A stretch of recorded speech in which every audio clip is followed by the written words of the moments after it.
once again to the back of the phone and This video is sponsored by Vivo. Hi everyone, Thao here. So Vivo's V series of phones are best known for offering devices with great camera performance at a more accessible price point.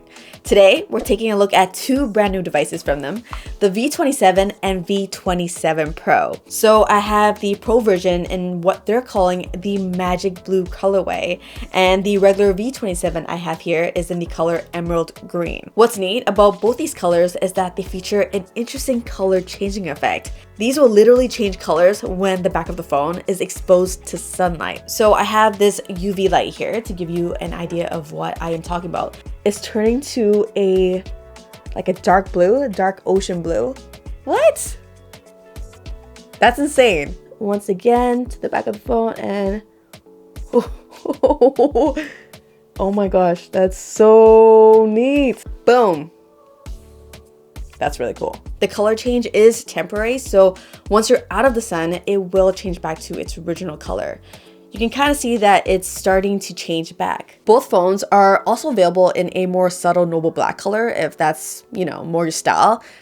Either way, these are some very cool color options. They both feature 6.7-inch curved AMOLED displays with a full HD plus resolution and a refresh rate of up to 120 Hz. To go along with that screen, both have a single bottom firing speaker. Both have 4600 mAh batteries and come bundled with a 66 watt fast charger. Neither supports wireless charging. Both use an optical fingerprint scanner embedded into the display for biometric login. They have the exact same triple camera setup on the back, featuring a 50 megapixel main sensor from Sony, paired with a 50 megapixel selfie camera that I've heard a lot of good things about. So you're probably wondering, why does one have Pro in its name then? Well, they have one main difference, and that one thing is the chipset. The Pro variant is powered by the MediaTek Dimensity 8200, while the regular V27 is powered by the MediaTek Dimensity 7200. I'll throw the benchmark numbers for both on the screen if you're interested. Just know that day-to-day performance for both has been great from my experience so far. Usually when you go for the non-Pro version, you miss out on like 2 to 3 cool features. Well, that's not the case here, and I'm a big fan of that. Okay, so what about these cameras? Well, there's 3 main things you need to know. First of all, these phones basically have a ring light built right into them. Vivo calls it Aura Light. Technically, it's the flash, but it's in the shape of a ring, and most importantly, they've made it more useful. The general rule is that if you want better pictures, just add more light, and that's kind of what this provides. I'm usually not a fan of portrait modes, but I actually like it a lot here.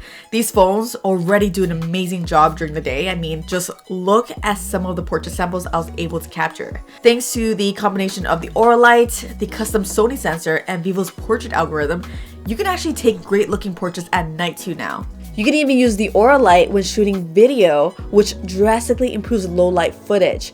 For example, in this very dark situation, here's what video footage looks like, and here's what it looks like with it on. It's actually usable footage. No other phone that I know of allows you to do this. The second thing is the 50 megapixel front-facing camera, which is the highest resolution selfie camera that I've personally tested.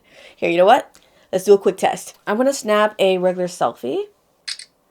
Now I'm gonna switch to high resolution mode.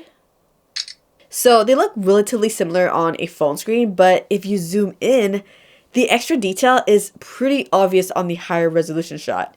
It also has autofocus to keep everything in focus, whether you want to get nice and close or further away to fit more people into the shot. Overall, these are looking like some of the better selfie cameras that you'll find on a smartphone. I've used Vivo's flagships before, and you can tell they've taken a lot of that same image processing, which many consider to be some of the best in the business, and applied it here. You get some really good natural depth of field in the background, while whatever you're taking a picture of stays nice and sharp. The main sensor does a very respectable job at night. It pretty much has auto night mode, meaning it will expose the shot a little longer to capture more light. And like I mentioned earlier, you also have the option to use the aura light if you want the best possible picture. Even on mid-range phones like these, to my surprise, a fairly demanding mobile game like Genshin Impact runs perfectly fine on both. You get a few less stutters and frame drops on the Pro model, but even the regular V27 totally gets the job done. Both phones feature a vapor chamber bionic cooling system combined with a custom game boost mode that should keep the phone cool.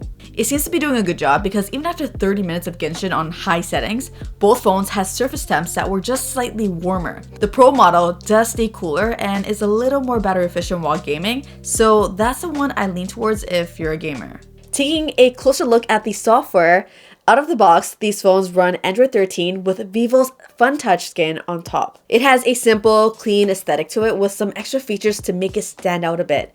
Outside of the typical UI and icon theming, you can also tweak various visual aspects of the software like the icon shape and size, the animation when you go to the home screen, and even the charging animation. This might sound lame, but I really like Vivo's weather app. It's just pleasant to look at and easy to understand. I also love how interactive the widget is too.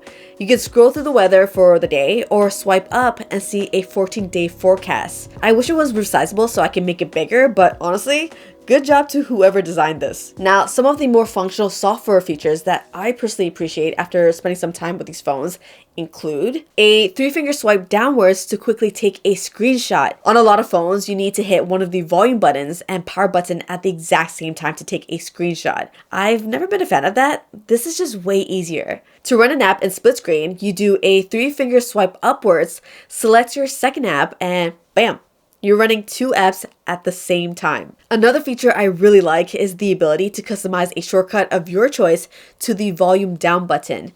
It just makes launching things like the flashlight or calculator a little more accessible. Anyways, that's my quick look at the brand new Vivo V27 and V27 Pro. These are a couple of devices with good performance paired with very capable cameras that provide a great value option for those not looking to spend a fortune on their phone. The Aura Light, aka ring light system that they've built in, is a nice creative take on the camera flash to improve pictures and videos. Look, it's no secret that more light equals better pictures and videos, and I'm surprised that no one else has done something similar up to this point, at least that I'm aware of. As usual, thank you so much for watching. Until the next one, I'm out of here.